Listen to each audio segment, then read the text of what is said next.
इस graph and suppose कि ये आलू के प्राइसेस हैं, ठीक है। 10, 20, 30 ऐसे करते करते 120 पे गया हुआ है, ठीक है। और ये किसान है, ठीक है। अभी आलू का प्राइस जैसे ही 20 पे जाता है, ठीक है, तो किसान लोग क्या करने लगते हैं, किसान लोग बेचने लगते हैं कि 20 पे बहुत ज़्यादा हो गया, अब 20 से ऊपर नहीं जाएगा, इसलिए यहाँ पे बेच देते हैं। फिर नीचे आता है तो 10 रुपये पे ख़रीद लेते हैं। तो ख़रीदने के बाद प्राइस ऊपर जाता है, तुमको पता है डिमांड ज़्यादा होता है तो प्राइस ऊपर जाता है। तो ऐसे ही बार बार ऐसे ही होता है, 20 पे जब भी जाता है बेच देते हैं, फिर जैसे 10 पे आता है वैसे ही बेच देते हैं, फिर 20 पे जाता है बेच देते हैं, फिर 10 पे आता है ख़रीद लेते हैं। तो ऐसे ही होता है, इसको बोलते हैं वो। तो ये वाला जो एरिया हो गया, ये वाला एरिया उसको बोलेंगे रेजिस्टेंस, जो कि प्राइस को ऊपर जाने से रोक रहा है, ठीक है। और ये वाला एरिया क्या हो गया, सपोर्ट, ठीक है। अब समझ में आ गया रेजिस्टेंस सपोर्ट। तो ऐसे ही हमेशा होते आ रहा है। फिर क्या हुआ, एक साल जो है वो बाढ़ आ गया, सारा फसल बर्बाद हो गया। और उस साल प्राइस जो है आलू का वो 10 रुपये से भी नीचे आ गया, ठीक है, 9 रुपये पे आ गया, ठीक है। उस साल आलू का प्राइस जो है वो 9 रुपये पे आ गया। तो किसान लोग ने पैनिक सेल करना शुरू कर दिया, ठीक है। किसान लोगों ने सोचा कि भाई आलू का दाम 9 रुपये आ गया है, अब 8 पे आ गया, 7 पे आ गया। तो किसान लोग सेल करना स्टार्ट कर दिए कि इतना नीचे आ गया, और भी नीचे आएगा, क्या होगा, फसल बर्बाद हो जाएगा, ये वो। पैनिक करके सेल करना स्टार्ट कर दिया। लेकिन क्या हुआ, यहाँ इंस्टीट्यूशंस को आलू कितने रुपए मिल गया, मान लो 7 तक आया। तो इंस्टीट्यूशंस को आलू 7 तक मिल गया। उसके बाद इंस्टीट्यूशंस को बड़े अमाउंट में बाय करना होता है। मान लो कि इंस्टीट्यूशंस अगर इस पॉइंट पे बाय करते, इस पॉइंट पे अगर आलू बाय करते तो उनको 10 रुपये मिलता।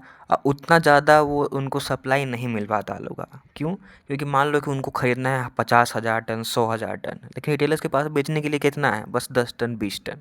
क्योंकि बेच ही नहीं रहा है, बहुत अच्छा दाम मिल रहा है, मार्केट में जाके बेच दे रहे हैं, इधर जाके बेच दे रहे हैं, उधर जाके बेच दे रहे हैं। इंस्टीट्यूशंस अगर यहाँ पे खरीदेंगे तो उनको 10 की जगह पे 12, 13, 15, 16 रुपया देना होगा, है कि नहीं। नाउ जैसे ही प्राइस नीचे आया तो सारे लोग बेचने लगे, खरीदने वाला कोई है ही नहीं, है ना। सब सोच रहा है कि बर्बाद हो गया, पूरा दाम नीचे आ जाएगा। लेकिन यहाँ पे क्या हुआ, इंस्टीट्यूशंस लोग जो है वो यहाँ पे 7 रुपये खरीद लिए, बहुत सारा क्वांटिटी अपना 1,000, 2,000, 3,000 टन जो भी खरीदना वो खरीद लिए।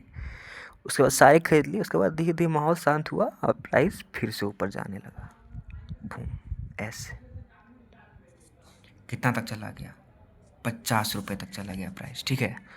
तो इसी को बोलते हैं लिक्विडिटी स्वीप।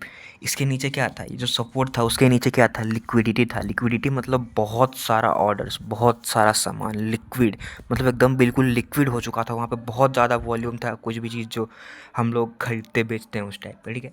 फिर सेम चीज़ हुआ, जैसे देखो 50 पे था, ठीक है। तो प्राइस 50 से ऊपर गया, ठीक है, 50 से ऊपर गया, फिर 60 पे आया तो लोगों ने बेचना स्टार्ट कर दिया, 50 पे आया तो ख़रीदना स्टार्ट कर दिया। ऐसे ही रेंज रेंज करने लगा मार्केट, ठीक है।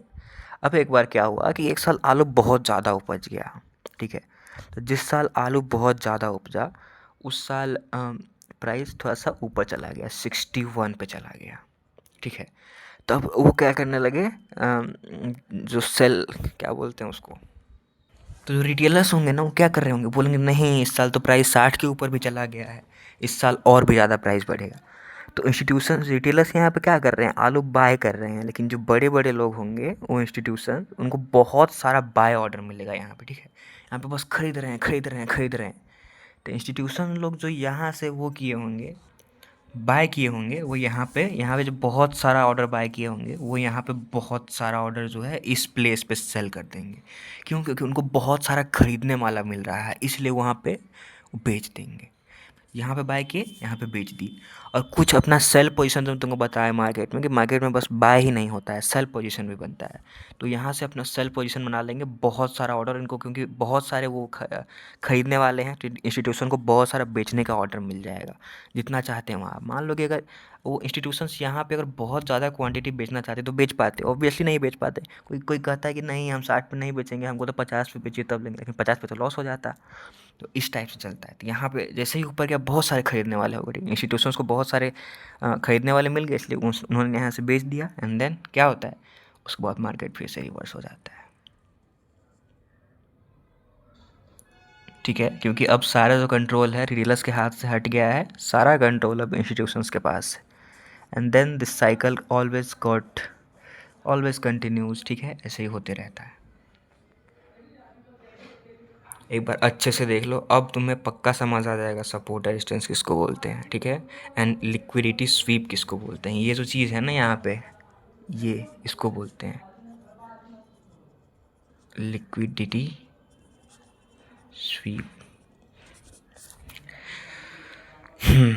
ठीक है, इसको बोलते हैं लिक्विडिटी स्वीप। और तुमको कैसे पता कि इंस्टीट्यूशंस को कैसे पता है, मान लो कि यहाँ पे प्राइस ऊपर गया लेकिन और कहीं ऊपर चला जाता तो क्या होता है। तो इंस्टीट्यूशंस को उसका फेयर वैल्यू पता होता है कि किसी भी चीज़ का फेयर वैल्यू क्या है। मान लो कि अभी मार्केट में आलू 10 रुपये किलो बिकता है, तो आलू अचानक से जो 100 रुपये किलो नहीं हो जाएगा। इंस्टीट्यूशंस को पता होता है कि कब किस चीज़ का दाम कितना रखता है, कितना इन्फ्लेशन है, कितना सप्लाई है, कितना डिमांड है, उसके बेसिस पे उनको पता रहता है कि हमको उसको ऊपर ले जाना है या फिर नीचे ले आना है, ठीक है। एक और चीज़ इस पे शायद हमको ये वीडियो में मिस्टेक हो गया बोलना, देखो ये जो सपोर्ट है यहाँ पे इंस्टीट्यूशंस को बाय करना है, लेकिन वो यहाँ पे बाय नहीं कर सकते, जाके भी बाय नहीं कर सकते। क्यों नहीं कर सकते? क्योंकि यहाँ पे सब खरीदने वाले ही हैं, इस जगह पे कोई भी बेचने वाला नहीं है, ठीक है। इस जगह पे कोई भी बेचने वाला नहीं है, सारे के सारे खरीदने वाले हैं। बेचने वाले कहाँ पे हैं? यहाँ पर। लेकिन इंस्टीट्यूशन को कहाँ खरीदना है? यहाँ पे। इसलिए वो ऐसा करेंगे, जान से इसके नीचे प्राइस को लेके आएंगे, बहुत सारा बेच के नीचे लेके आएंगे, फिर यहाँ से सारा ऑर्डर उठाएंगे सेल का, and then boom, same happens here. यहाँ पे भी इस लेवल पे उनको क्या करना है? बेचना है। लेकिन यहाँ पे सब तो बेच ही रहे हैं, रिटेलर्स भी बेच रहे हैं, तो उनको कौन बेचेगा? उनको क्या होगा? लेकिन खरीदेगा कौन? उनका सेल ऑर्डर जो है वो बाय कौन करेगा? यहाँ पे सारा तो सेल करने वाले हैं, इसलिए वो इसके ऊपर ले जाते हैं purposely, and then so I think that's it.